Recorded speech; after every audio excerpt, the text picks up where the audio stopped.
Hello and welcome back for another episode of Write America. This literary series was dreamed up by author Roger Rosenblatt in an effort to bridge this great divide in our country through readings and conversations from award-winning, nationally renowned authors and new and emerging writers. My name is Lauren and I will be your host for the evening. If you're not familiar with us, Book Review is Long Island's largest independent bookstore.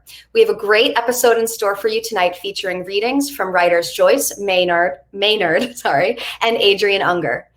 If you missed last week's episode with Kate Lehrer, David Toma Martinez, and Elizabeth Hawes Weinstock, or any of the previous episodes of Write America, you can go to Book Review's Crowdcast channel and watch the recordings at any time.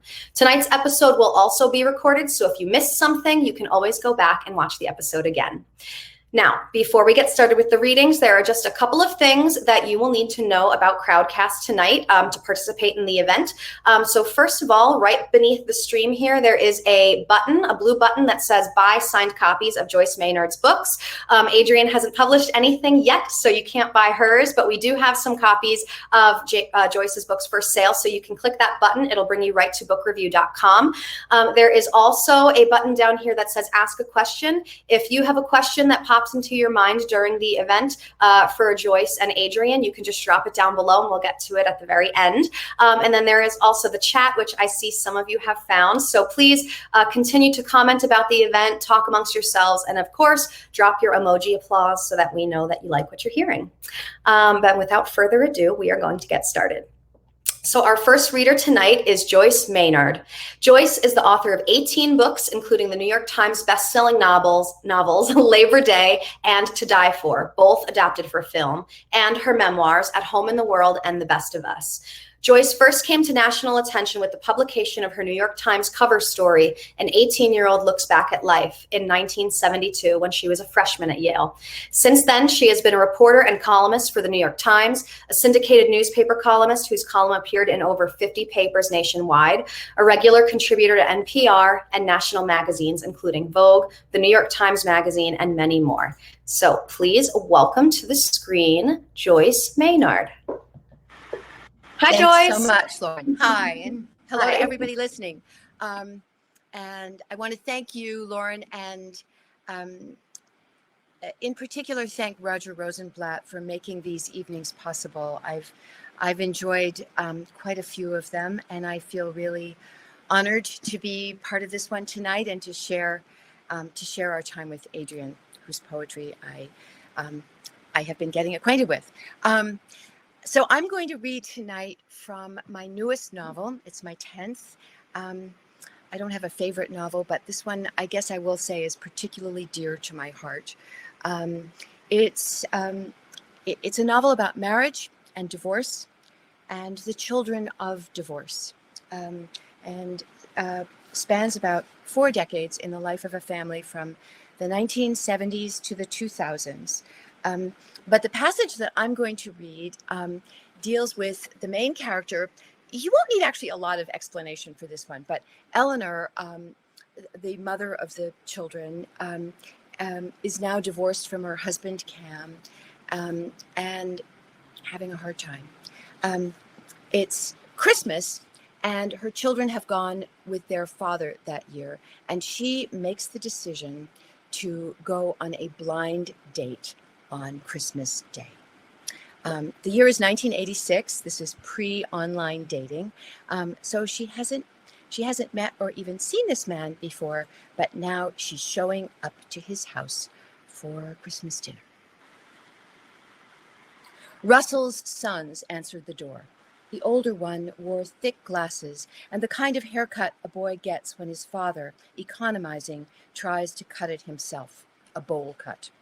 He was very thin, his pants held up, but just barely, by a fake leather belt. He was wearing a clip-on Christmas tie that lit up when you pushed a button, which he did.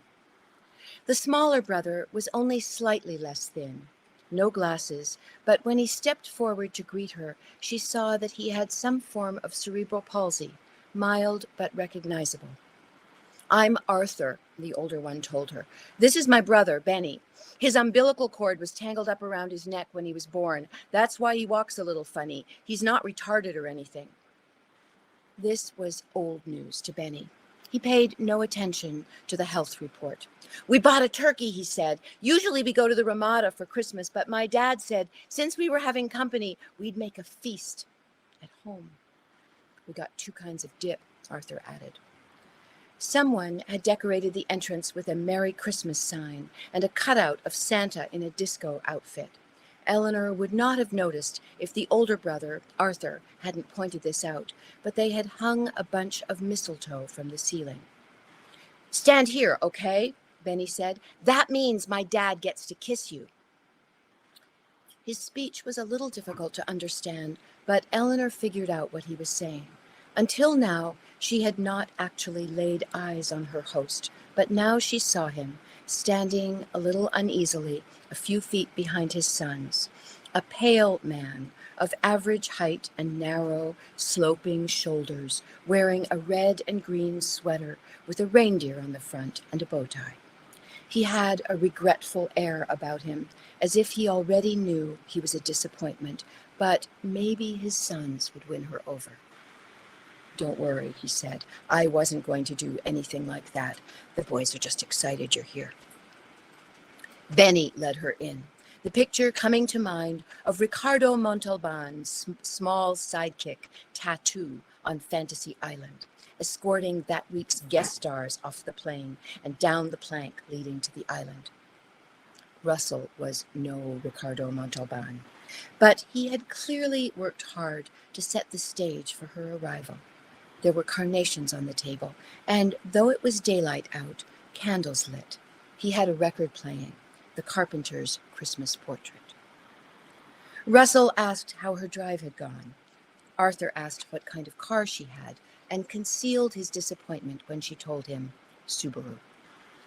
"My brother really loves Dodge Chargers," Benny told her. "He was hoping you had one, but that's okay." Russell had bought wine, and now he poured her a glass, red, a little sweet. "I'm not really much of a drinker," he said, "but it's a special occasion." Eleanor handed Russell the pie. The boys gathered round to admire it, as if what she had brought were a rare and exotic treasure. This may have been their first homemade pie. "You're pretty," Benny said. "We were talking about it before you got here since we didn't know what you look like. Arthur said the important part is if you're nice, but it's an extra bonus when someone's pretty." He turned to Arthur. "Doesn't Eleanor look like that girl on the commercial for Diet Coke, the one with the brown hair?" He spoke her name. Not everyone you met did that. Arthur gave Benny a look.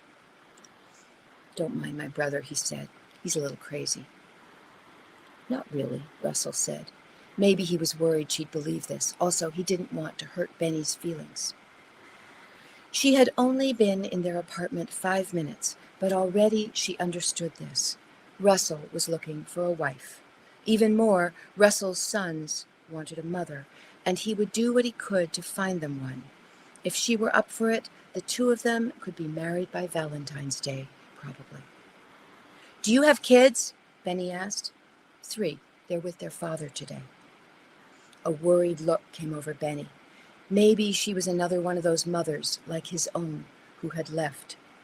"We haven't seen our mom since I was a baby," he said. "It turned out we weren't her cup of tea. She wanted to ride around listening to the Grateful Dead." "There was probably more to it than that, Benny," Russell said. "Your mother loved you. She just had some problems being a mom." "Do you have problems being a mom?" Benny asked Eleanor. She told him she didn't. She could have said more, but this was not the moment. They arranged themselves at the table. Benny made sure Eleanor was sitting next to his father. Arthur held her chair out for her. "You've taught your boys good manners," Eleanor said. "Eagle Scout," he told her. Russell carried in the turkey. From the silver plastic platter on which the meat was arranged, it appeared to have been purchased pre-cooked and pre-sliced, along with disposable plastic bowls of cranberry sauce and gravy. "I found this great place that makes everything ready to go," Russell said, but he'd made the sweet potatoes and cornbread from scratch. "It's called Stop and Shop," Arthur pointed out. They loved her pie. They loved everything about her. Over the course of the meal, the things Benny complimented Eleanor on included her hair, her necklace, her shoes, her baking, her appetite, and when he showed her a patch he'd recently earned at Cub Scouts and asked if she could stitch it on his shirt for him, her sewing ability, along with, related to this, good eyesight, as proven by her ease in threading the needle. She was sitting at the table, sewing on the patch, when it came to her what this reminded her of. Peter Pan and the Lost Boys. She was Wendy. A wave of terrible sadness came over her then. These were children without a mother, and she was a mother without children. It should be perfect. More than anything, more even than a man who loved her, Eleanor wanted this back. The life of taking care of children, the way she used to, living in a family, sharing meals like this. Well, not like this one, but other meals, the good kind. But it was not something you could find in the pages of the classifieds, this family life. She wanted it with her own children, not the two sweet, pale strangers who sat across the table from her, their eyes full of unconcealed longing. And in the seat next to her, the sweet, gentle Eagle Scout who would probably love her forever if she gave him the opportunity, which she would not. She had planned to leave as soon as she had stitched on the patch, but when she handed the shirt back to Benny, he said they had a surprise for her. "Let's do our act for Eleanor," he said to Arthur. They had worked up a scene from the Three Amigos movie. His brother looked uneasy. "I don't think so, Benny. She probably doesn't want to see it in any way. It's kind of lame."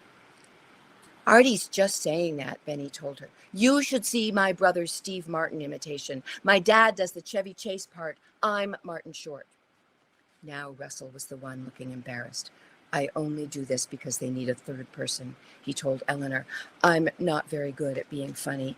When I make people laugh, it's usually unintentional." "Come on," Benny said.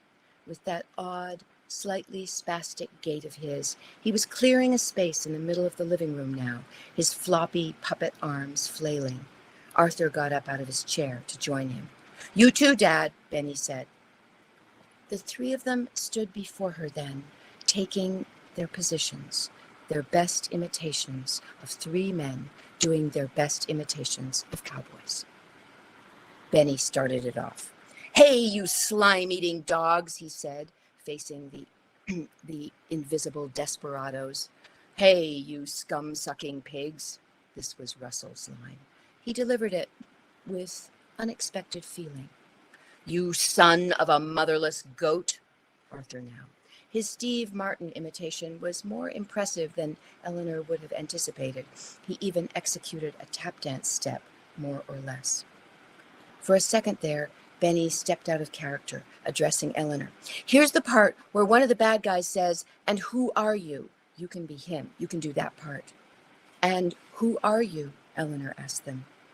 "Wherever there is injustice, you will find us," Benny said, as Martin Short, the hero mariachi. "Wherever there is suffering, we'll be there." The next line was delivered in unison. Clearly, they'd done this before, though if Eleanor had to guess, she would say this might have been the first time they had an audience, the first time they performed it for a woman, anyway. "You will find the Three Amigos." They took a bow. Eleanor clapped. If this had been an audition, and in some ways it was, you would have to admit they'd done a good job. There was one more thing they needed to do before she left, Benny told her. It was always Benny taking the lead. Russell and Arthur were probably accustomed to this and grateful for it. Without Benny as the MC, this would have been an excruciatingly quiet gathering. "Do you want to see something really special?" he asked her. Who would say no? He took her hand. A little unsteadily, he led her into a small, dark room at the end of the narrow hallway. This was the bedroom of a man for whom a bedroom is nothing more than a place to sleep, a mattress on the floor with a faded spread pulled up over a single pillow. A pile of laundry waiting to be sorted at one end of the room, a plastic storage crate containing a great many white tube socks.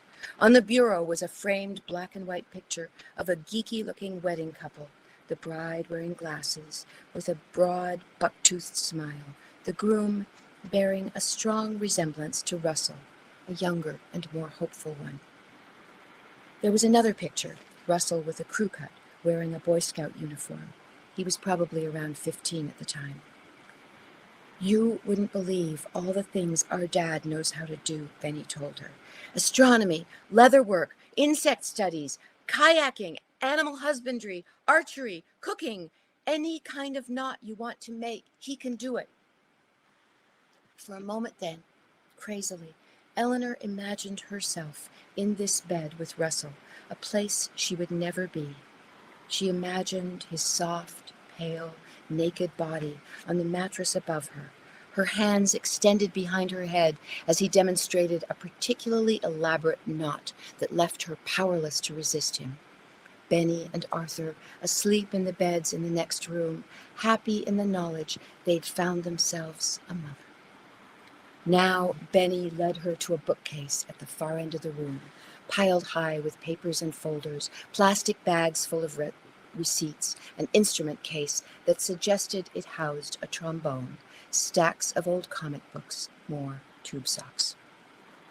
We never showed this to anyone before, Benny told her, taking down a wooden box. He set it on the bed as a person might some sacred possession, a Fabergé egg, the last remaining copy of the Gutenberg Bible, a homemade apple pie, hers. He opened it. At first, what she saw looked like a jumble of rocks, not so different from Toby's back at Cam's house now, though his collection could not be contained in a single box or even 10 of them. They're arrowheads, Benny told her. His voice was hushed, as if someone might be listening in and, if so, might steal the precious box. My dad found them in the woods all over Ohio when he was a kid. There's 246 in here. My dad says some of the arrowheads in this box are probably 500 years old. She sat there studying the contents of the box. Nothing she might have said at this moment seemed adequate. It's okay to pick one up, Benny told her. Now he brings us along to look for more. Every weekend we go on arrowhead finding adventures. We never brought anybody along before, but you could come. That sounds like fun, Eleanor said. There was no need to tell them here, today, that she would not be joining these expeditions. Someday, our dad will probably donate our collection to a museum, Benny told her. The Smithsonian or someplace like that. He reached into the box. The arrowhead he chose to lift from the pile appeared to be familiar to him. He probably knew every one. He placed it in Eleanor's hand. She wrapped her fingers around it, letting herself take in the sharpness of the stone. She pressed it against her skin, hard enough that it almost hurt. There's nobody else like our dad, he said. He's the best. She studied Benny's face. He could not have tried any harder to win her. Later, driving home, it was the feeling of that arrowhead in her palm that she thought about, the sharpness of the point, every edge chiseled by someone who'd been dead for hundreds of years. Somewhere along the line, maybe after a battle or a hunting expedition in the wilderness, that particular arrowhead had been buried in the dirt. A few hundred years later, what do you know, along came Russell and his sons with their trowels to dig it up and bring it home and set it in the box with their other treasures. You know, some Indian brave killed a lot of deer with this arrowhead, Benny had told her, with reverence in his voice. All you have to do is shoot one of these straight into the heart of your prey, and he's a goner.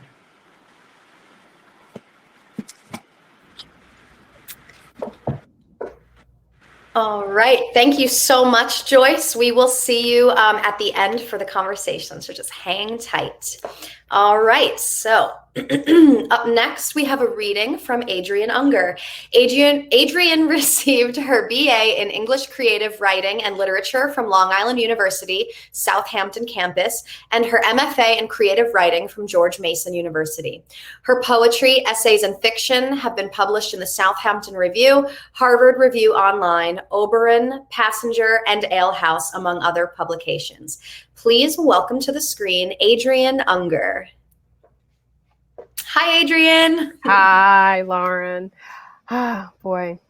First, I want to say thank you to Roger Rosenblatt and Book Review for this wonderful reading series and for this opportunity for writers like myself to share our work alongside this stellar lineup of writers. Okay. I am going to be reading poetry today. I've not been writing a lot of poetry of late. I've been working on my fiction, but this pandemic and, you know, just the state of the world, I've only been able to really express my feelings through poetry. So the hair thing. Sister, I see you with your rope of locks thick like unloomed thread before pressed into servitude the way the farmer bales the wild winter wheat.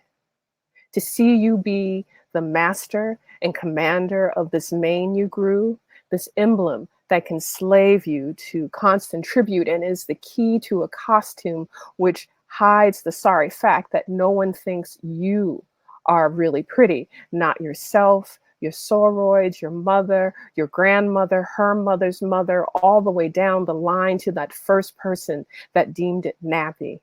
And as your ancestors observed what surface beauty caught the man's eye, thus began the hair pursuit with it twirled around and tugged.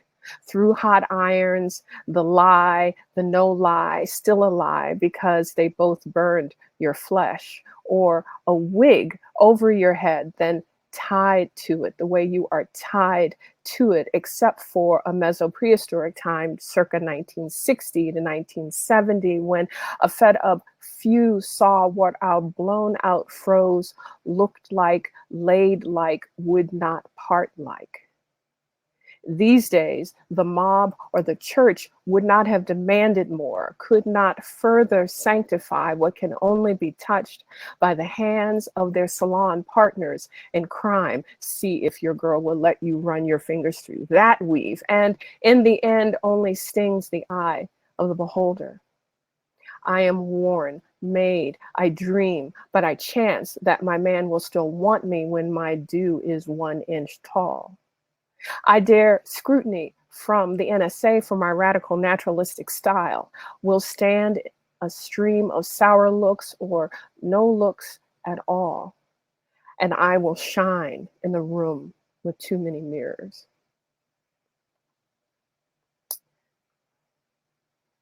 In case of gunfire in the foreign neighborhood after Ariel Dorfman. Maybe it's time to start running. Carefully begin your warm-up, tie your shoes, stretch, let your fingers brush the ground. Make certain always to keep your eyes straight. If unable to shake the stairs behind you, make every effort to show your Roadrunner's badge to everyone, making sure not to use logic. Logic will not dissuade 3 men in a pickup truck. One last thing, if the picket fences are too white, do not enter. Now, you remember your street is 3 blocks away. Now you hear the sirens approaching. I told you to start running.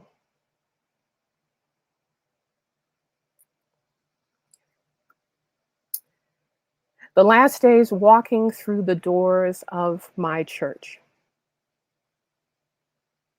There is no name for a Baptist who no longer prays, who only sees the backside of a pew for weddings, funerals, and last Christmas, but fall silent when the right chords from a gospel-painted riff rises from the radio.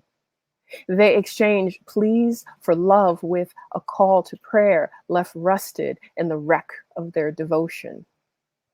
So many sermons I didn't listen to, obey or be damned, but each Sunday I waited to hear the chant, "The Lord is in his holy temple." That meant something. This home is sanctuary, even if the occupants disagreed. As a child, before the start of service, I would lay with my face turned up to the arched walls and revel in the silence of stained glass and the repainted heavens. I ignored the face of God portrayed behind the dais, put there by an artist when the Poles lived here and couldn't imagine we Negroes. I was told the face of God is in me, and I believed. I met this Black woman, a monk wrapped in cloth the color of a beating flame, who called herself a Christian Buddhist, which to me sounded like she was eating the cake she still wanted.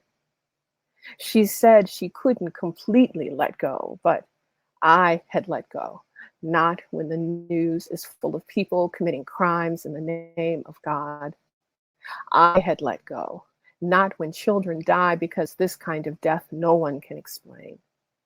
I had let go when my pastor overlooked my grief for the length of that day, when he used my mother's wake as an occasion to bring in more souls to help fund his Lex parked out front. The Lord is in his holy temple. The Lord is in his holy temple. The Lord is in his holy temple. People I had known all my life sang this song. The lyrics said, "Ignore the fool pastor who spoke no remembrances of my mom. Let the choir voices fill you with light. This call to worship, this song about burdens and strong shoulders, this song about hands to catch me and arms to hold. I wish I could remember the rest of the words." There's a war going on. The lines of cars forms on the left, so the burial is quick and my sorrow is put on a clock. I had let go, not because the crane that lifted her coffin swung her like a ball on a string. I had let go, not because I imagined her in there as jostled in death as she was in life. I had let go because I cried for sanctuary and wished I could remember the rest of the words.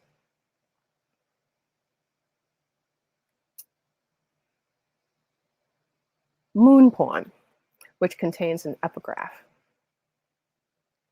To say I love you is at once everyday and extraordinary, like the glorious fact of the moon, the poet Chen Chen. Let's stay here under the midnight moon. Roll down the car windows, pull back the ragtop and open up like night roses. Let's recline the bucket seats so we're smiling at the man in the moon, pie-faced and bright like he knows what we're thinking, like he knows tonight we are wishing upon the moon. Let's tell each other our stories about when we knew we loved the moon or wanted to blast it from the sky. Too beautiful and far away like your first love. A hole to crawl inside like I wrote in my first good poem. Let's pour the wine out because I don't want any excuses when I change the subject to talk about moonbeams, moon pies, the moonshot, moon rises and you put your finger to my lips and say, shh. Let's forget the colors we can't see. This full moon has turned everything black and white, yin and yang, the light in my darkness. There are no gray areas, no palettes left, just your mouth, my skin, and the fire in your voice under the moon. Okay. And finally, all day I hear the noise of wind laughing, after Alejandra Parsonic. All day I hear the noise of wind laughing. All night I make the day outside me. I make the night that begins at your command, that laughs because night soars like wind through day. All day I hear the whisper of someone finding me out. All day you desire me slowly like the wind that laughs slowly soaring. All day I sing incandescent songs, songs of snow. All day someone checks for me and I check for a hint of you. The noise of adventures into the circle near this joyous light shaded by my despair. Adventures of someone who still believes, who still sings. All day someone pushes me forward, then breaks the circle into tender light. All day you burn in my hands, become my hands. All day you transform yourself into that champion in the circle of my betrayal. All day I see something bend towards my seeing, something temperate, molded of breath, unfolded in the sound of some laughing. Abundance reigns brightly and the day becomes glass. Day, the tears in the eyes of the reborn. Glorious daylight, breathing the balm that sends me back and bids me to claim awaiting space without want, without malice. All day I go to someone, I follow, I lead the fray, I proclaim a tale of belonging. Blue birds over blue skies, my arms open, cleansing rain. I liberate the numb and unknowing heart. I don't need to know anything but this perpetual singing, this flutter in the day, this secret, this infinity, this surrender, this new existence. All day I see that embrace is me, that the soul laughing voice is me. We can paint with fine brushes, remake the broken truth. We can live in the heart nestled in the bones and wind emerged in the mended sight of the heart. All day I ask you why. All day you tell me love. Thank you.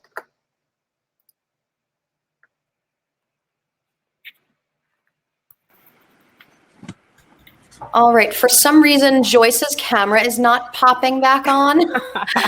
Joyce, I'm actually here. Thank you so much, Adrienne.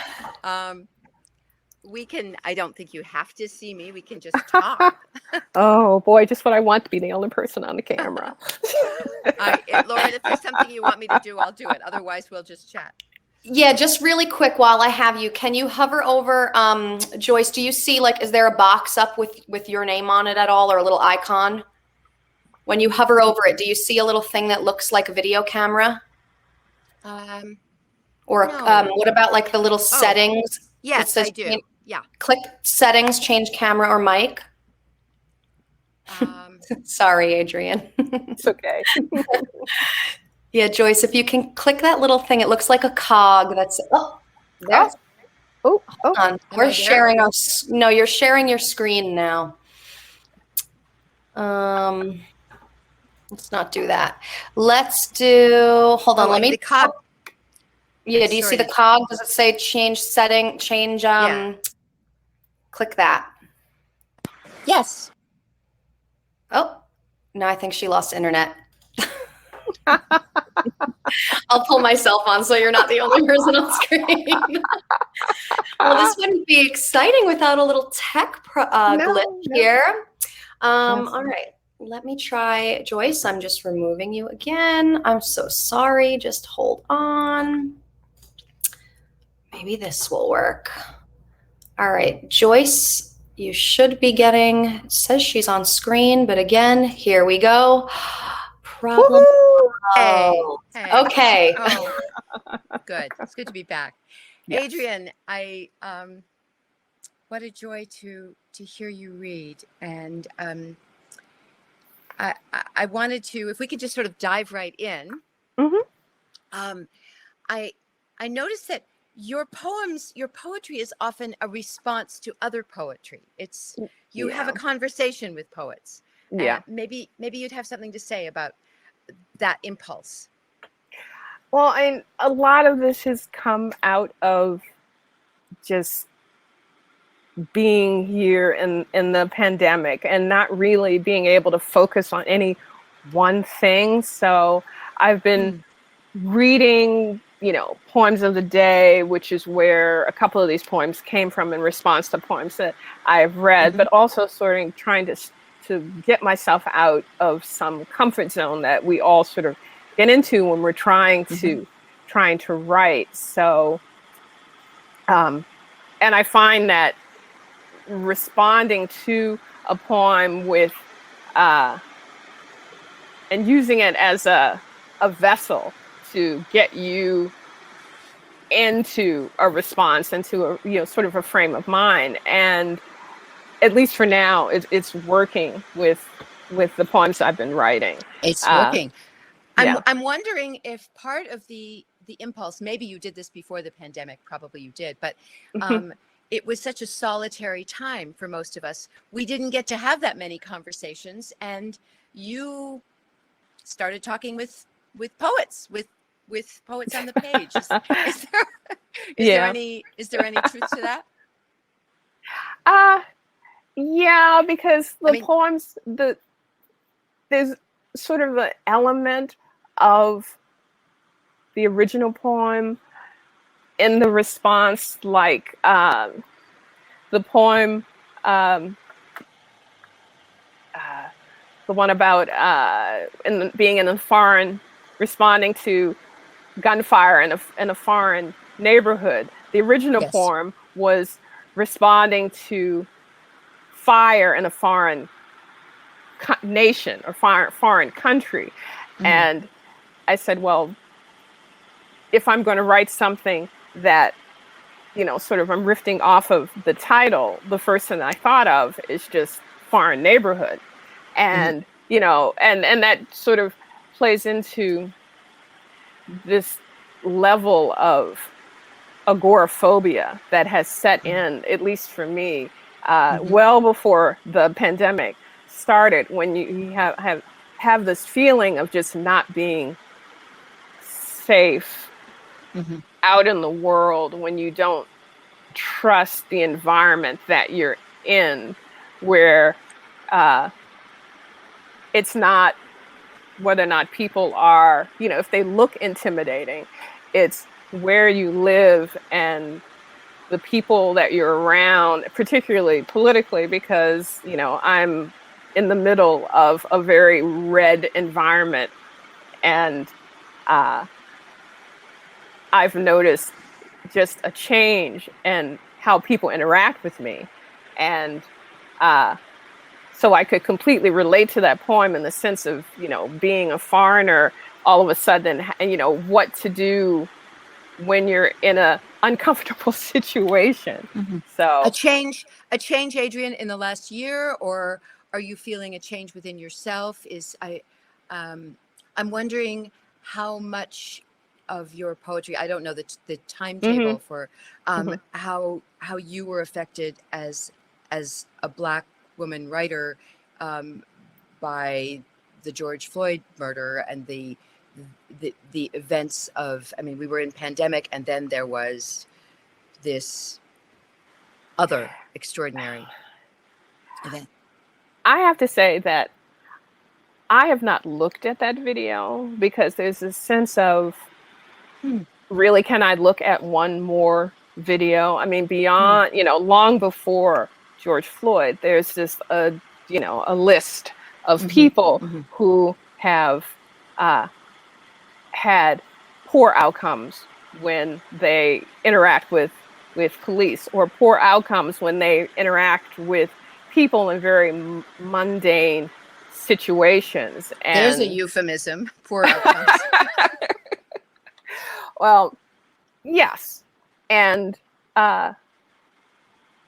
it's just that within the last, well, I should say, during the previous administration, the thing that has bothered me the most is that not that people have these ideas that go against, diversity and equality. It's just that they're way more willing to express them as opposed to being, polite and just keeping them to themselves. And that's the uncomfortableness that I think a lot of people like myself are feeling. And, on top of that, you add, that you could go out and, stand next to somebody and catch a disease that might kill you. So when I say that I literally have been in the house a year, I honestly have been in the house and, just trying to make sure that my kids are fine. My husband works for a pharmaceutical company in a lab, and he has been at work every day because he's essential. And, just worrying about his interactions with people. So, and as I said earlier, it just seems that all this angst that I have can only be expressed in poetry, because it's for me, it's more immediate, and it's literally been the only way that I can express myself and just get it out. So now, how have you handled the pandemic? I've been in the world. I feel, I won't say I'm embarrassed to say it. I actually had a very good pandemic year. And I was very fortunate. One of the things that I do is that I lead a very unusual writing workshop at Lake Atitlan, Guatemala. And I was in Guatemala when the world changed, and I stayed in Guatemala. So I actually, I had a very beautiful, peaceful, quiet life outdoors, and finished the novel from which I read tonight. There, I'm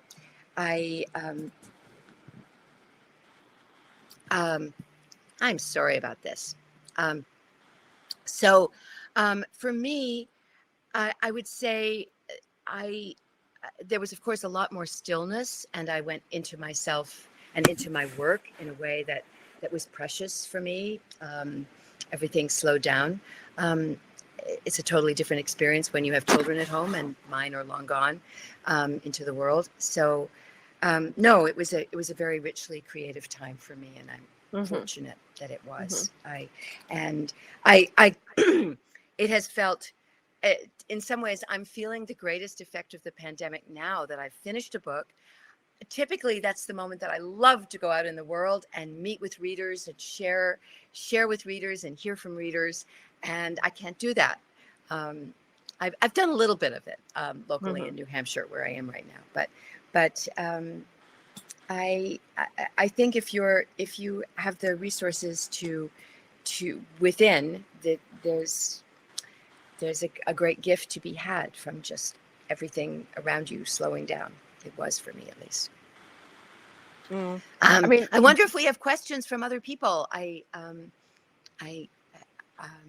know somebody's asking, Adrienne, where are you? Adrienne, where are you? I'm out on Long Island. Right. Yeah, I'm on the South Shore, sort of central toward eastern Suffolk County. It's, I guess the best way to sort of center where I live is that Lee Zeldin went to my high school and lives around the corner. And so he has a lot of supporters here. And it's just been very interesting, existing in a community where sort of like the overall feeling has changed. And I actually have neighbors that don't talk to me anymore, who, when I first moved here, were perfectly friendly, spent time in their backyards doing stuff, and it's I don't fret over it anymore. It is just what it is. You can write poems over it. That's what you can do. That's where I take my bad neighbors. Yeah. No, I mean, the biggest thing for me is I won't say getting over the fear, because it's not fear. It's just, I guess, mentally trying to decide how I am going to react to the environment that I find myself in, because anybody who knows me knows that, I tell people all the time, the only people I'm really afraid of are my parents, and they're not here. And so I don't necessarily I'm not easily intimidated. I think it's more because I have children than anything else, and I have them out in the world. And, my children are biracial, and, my daughter, I lose her visually in a room full of little brunette children. I honestly can't find her. Yet I worry more that people will say things around her without any clue that I am her mother. Or that my husband, when he's out with my children, he's actually had people react differently when they realize that these are his kids. So. We have a question here from Ann Fadiman and George Colt, some of our writers. So this is for both of you. During the pandemic, what book or story or poem gave you the strongest dose of what you needed at the time? It's a good question. Ann and George always have good questions. Yeah. I have to say, even though I haven't reread it, but I've been thinking a lot about Handmaid's Tale, the book itself, because when I remember so well when I read it, just the opening and this dystopian world where you have Japanese tourists taking pictures of these women in these funky outfits, and just as you read through the book, how you get to this wild extreme from this very odd moment, interesting moment of ATMs, and how suddenly women have to be protected. And, it's such a perfect illustration about how just very small things that seem, unimportant, when they happen, if you don't pay attention, if you don't, stand up and say, no, this isn't right.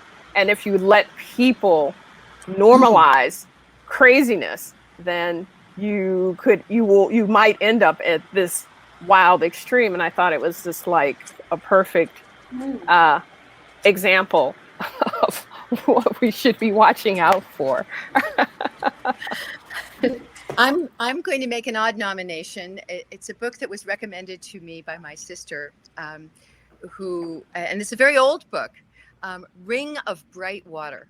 And it's a book, the author, this is so embarrassing that I am blanking on the name of the author. Here we are writers, and I can't think of the name of the author. But it was published years ago in probably the 40s or the 50s. The author lived with otters. I think I found great comfort in the natural world this year. Gavin Maxwell. Gavin Maxwell. It's an extraordinary book. A film was made of it years ago when I was a kid, a sort of Disney type of movie where they focused on the otters, but it's actually about a lot more than the otters. But it's a man who really gave himself over to life with animals. And in these times when we didn't have a lot of life with people, one thing that flourished was the natural world. Where I was in Guatemala, it was quite dramatic. Birds just multiplied. The jaguars returned, the monkeys started howling. And when so much else seemed in such dire straits, it was comforting to remember what doesn't change, what's always there, and what will be there long after us. So it's a gorgeous, moving book. And I have a moving computer. I'll mention actually another one. There's a novel, a first novel that I've been advocating for really hard, because to me it's one of the most gorgeous pieces of fiction that I've read in a few years, and that's a novel called Beneficence by Meredith Hall, set on a farm in Maine, and it's a quiet family story. I think, when I'm writing, I'm very affected by, I actually read Beneficence after I had finished my book, which is the story of a family, also in a sort of rural setting. But I love then to go and look at how other writers are approaching some of the same questions that I am: the passage of time, husbands and wives, marriages, children, loss, death. So I'll mention that one too, Beneficence. We have time for a couple more questions, so if anybody in the audience has one, please don't be shy and submit it. I would like to know, what are you both reading right now? What's on your nightstand or in your to-be-read pile? I'm always curious.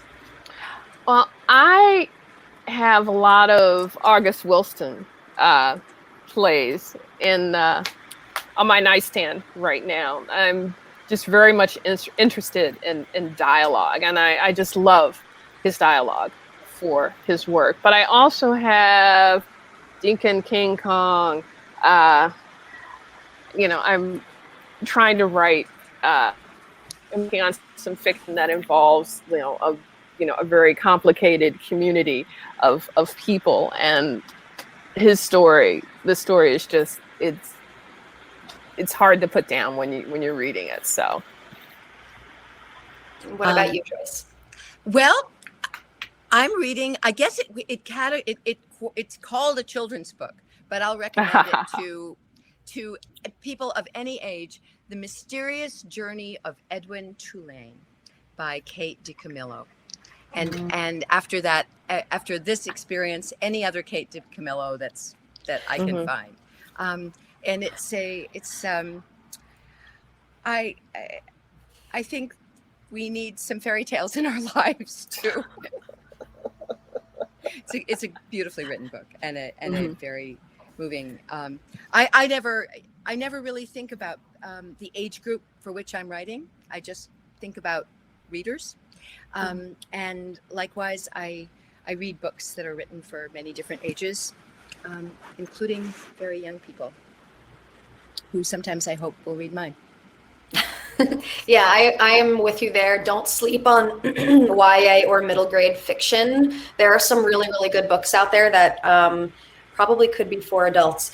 Now, I want to know, what is one book that you've read in your life by another author that you wish you could have written yourself? I'll just go right to the top and say Pride and Prejudice. Yeah. Oh, God. That's a good one.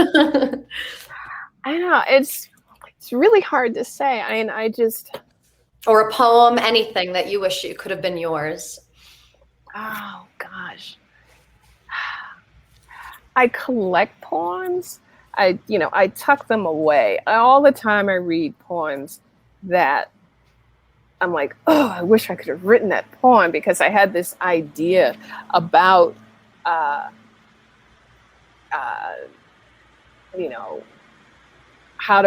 to deal with mourning, or there's this poem that I read called by Craig Arnold, where he used the title as the source of the letters to add to verses, new words in his verses. And I was like, wow, that is such a great idea. And, I've tried to mimic that, and, to some success, but it's just, there's so many times you read something and you go, oh, wow, that is such a great idea. Why didn't I think about it? I've been sitting here thinking about what I'm going to write, and look at you. You've done it, and why am I a writer anyway? You've written it so well. Oh gosh. Oh, and it looks like we've got one more. This one is from Nell Painter, another one of our writers. So Nell is asking, how important is craft to you as opposed to spontaneity and the look of unfiltered experience? Good one. Craft is huge for me. Craft is, I am the daughter of two teachers of English and people who considered the English language the closest thing to a religion that they knew. And I do not subscribe to the view that some do, that you sort of just kind of vomit on the page and clean it up later. I have a reverence for language and for some rather old-fashioned things having to do with structure and grammar. And that said, craft has to be in the service of ideas and belief and heart and feeling. But I am concerned, actually, that craft can get lost as all kinds of modern forms are correctly and valuably explored, but I don't ever want to lose track of where we came from, and I go back. When I teach, I diagram sentences, and I learn much from them, and so do young people. Don't know about diagramming sentences. It's not taught anymore. Mm-hmm. So I'll say, we'll see what Adrienne has to say, but I honor my parents with a reverence for craft. No, I think craft is important. And I think that one of the things that you lose in this rush to, make sure students are proficient, is that you lose the opportunity to have children fall in love with the various forms of literature. I still remember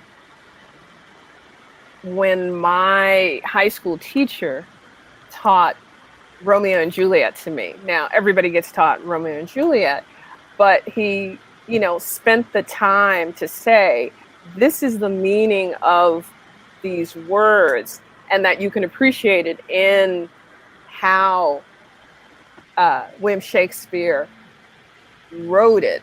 And just because we spent that time in the form and talked about the meaning, I've always been a fan of Shakespeare. I came like this close to studying Shakespeare as a scholar, because I just love how the tragedies are penned. And I try to, instill that love of form in my kids by exposing them to poetry, talking about plays, and as a writer, the line is so important to me when I write poetry, and it's so true that the poem only begins after you get it on the page. You tinker away with it like a sculptor to get it to the form you want, and you pick the form that is best for you. I mean, I wish I could write. And I'm sure you read it out loud. Oh no, I always read stuff out loud. Sound is so important. I do too. I'm Sound not a is poet, important. and I sit alone in a room reading my sentences and listening to what they sound like, and beating them out sometimes, as if I were a rap artist. Yeah. Yeah. No, you have to have form.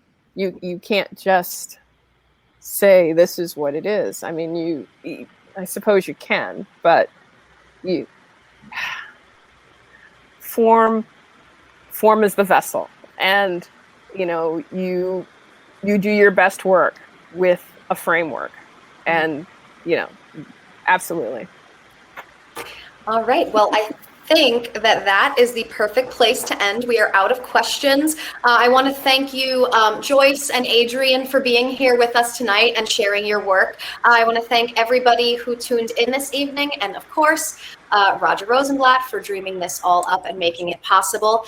Don't forget to click the button below the stream and visit bookreview.com to get your hands on signed copies of Joyce's books. And Adrienne, hopefully one day we'll see one from you on our shelves too. We'll sell some signed copies. Now, for next week, there will be no episode on Monday. Instead, I hope to see you right back here on Thursday, August 5th at 7 o'clock for a special episode of Write America, celebrating the works of Rita Dove, moderated by Roger Rosenblatt. Right. So, I hope to see you next week. And thank you everyone again, and goodbye.